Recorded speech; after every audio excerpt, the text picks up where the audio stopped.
മറ്റൊരു വാർത്തയിലേക്കാണ് ദീപാവലിയുമായി ബന്ധപ്പെട്ട ഒരു വാർത്തയിലേക്കാണ്. ദീപാവലി ആഘോഷം പൊടിപിടിച്ചതിന്റെ ഭാഗമായ ഡൽഹിയിൽ വായു മലിനീകരണം അതിരൂക്ഷം. പലയിടത്തും വായു മലിനീകരണത്തോത് 500-ന് മുകളിൽ. പ്രതിസന്ധി തീർക്കാൻ കൃത്രിമ മഴ പെയ്യിക്കാൻ ഒരുങ്ങി ഡൽഹി സർക്കാർ. വിവരങ്ങളുമായി സോനയാണ് ചേരുന്നത്.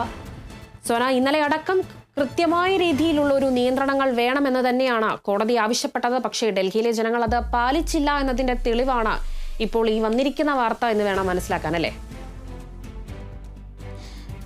തീർച്ചയായും രേണുക, ഇന്നലെ രാത്രിയിലായിരുന്നു ഡൽഹി അടക്കമുള്ള സ്ഥലങ്ങളിൽ ദീപാവലി ആഘോഷം വളരെ വിപുലമായി തന്നെ ആഘോഷിച്ചിരുന്നു. അതിൻ്റെയൊക്കെ ഒരു പ്രത്യാഘാതം എന്ന് തന്നെ നമുക്ക് പറയാൻ സാധിക്കും. നമ്മളിപ്പോൾ കാണുന്ന ദൃശ്യങ്ങളിൽ തന്നെ വായു മലിനീകരണം ഒറ്റ ദിവസം കൊണ്ട് തന്നെ ഇരട്ടിയായിരിക്കുന്ന ഒരു സാഹചര്യമാണ്. പലയിടത്തും വായു മലിനീകരണ തോത് 500 കടന്നിരിക്കുകയാണ്.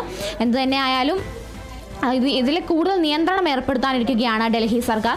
ശക്തമായി തന്നെ സുപ്രീം കോടതിയുടെ അടക്കം നിർദ്ദേശങ്ങളുണ്ടായിരുന്നു. ഹരിത പടക്കങ്ങൾ മാത്രമേ പൊട്ടിക്കാവൂ എന്ന സുപ്രീം കോടതിയുടെ ചട്ടങ്ങളൊന്നും തന്നെ വ്യവസ്ഥകൾ ലംഘിക്കപ്പെട്ടു എന്ന തരത്തിലുള്ള കാര്യങ്ങളാണ് എന്തായാലും മുമ്പോട്ട് നടക്കുന്നത്. മാത്രമല്ല, പ്രായമായവരും കുട്ടികളും അടക്കം ഇപ്പോഴത്തെ ഈ ഒരു അവസ്ഥയിൽ അധികം പരമാവധി പുറത്തേക്ക് ഇറങ്ങരുതെന്നാണ് കേന്ദ്ര ആഭ്യന്തര മന്ത്രാലയം എന്തായാലും പറയുന്നത്. മാത്രമല്ല, പുറത്തിറങ്ങുന്നവർ കൃത്യമായി തന്നെ മാസ്ക് ധരിക്കണം എന്നുപോലെയുള്ള പുതിയ കാര്യങ്ങളും പറയുന്നുണ്ട്. മാത്രമല്ല, ഇത്തരത്തിലൊരു പ്രതിസന്ധി അവസാനിപ്പിക്കുന്നതിനായിട്ട് കൃത്രിമ മഴ പെയ്യിക്കാൻ ഒരുങ്ങുകയാണ് സർക്കാരും. മാത്രമല്ല, ക്ലൗഡ് സീഡിങ്ങിനായി മീററ്റിൽ പ്രത്യേക വിമാനം ഉൾപ്പെടെ സജ്ജമാക്കിയിരിക്കുകയാണ്. എന്തായാലും ഇത്തരത്തിലൊരു സാഹചര്യത്തിൽ ഇന്നലെ രാത്രിയിലത്തെ ഒരു ദീപാവലി ആഘോഷത്തിൻ്റെ പ്രത്യാഘാതമാണ് നമ്മളിപ്പോൾ കാണുന്ന ഈ ദൃശ്യങ്ങളിൽ എന്തായാലും കാണാൻ സാധിക്കുന്നത്. വായു മലിനീകരണ തോത് 50-ന് മുകളിലേക്ക് എത്തിയ ഒരു സാഹചര്യമാണ്. മാത്രമല്ല, ഈ സാഹചര്യത്തിൽ യമുനാ നദിയിലെ വിഷപ്പത നുരഞ്ഞു പൊന്തുന്ന സാഹചര്യം തടയാനുമായി ശുചീകരണ പ്രവർത്തനങ്ങളടക്കം ആരംഭിച്ചിട്ടുണ്ടെന്നാണ് പുറത്തു വരുന്ന വിവരം. എന്തായാലും ഉടൻ തന്നെ ഇത്തരത്തിലെ പ്രവർത്തനങ്ങൾ ആരംഭിക്കാനിരിക്കുകയാണ് രേണുക.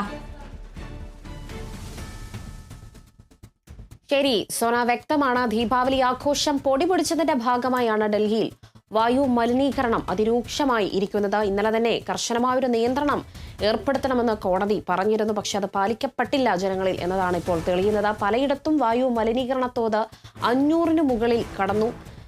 ഇന്ത്യയെ സംബന്ധിച്ചോളം നോക്കുകയാണെങ്കിൽ ഡൽഹിയാണ് ഏറ്റവും അതിരൂക്ഷമായ വായു മലിനീകരണം നേരിടുന്ന ഒരു സംസ്ഥാനമെന്ന് വളരെ വ്യക്തമാണ്.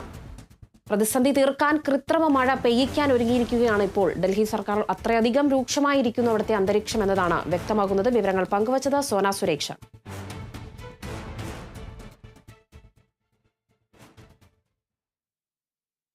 ഇനി ചെറിയൊരു ഇടവേളയാണ്. ഇടവേളയ്ക്ക് ശേഷം തിരികെ എത്താം.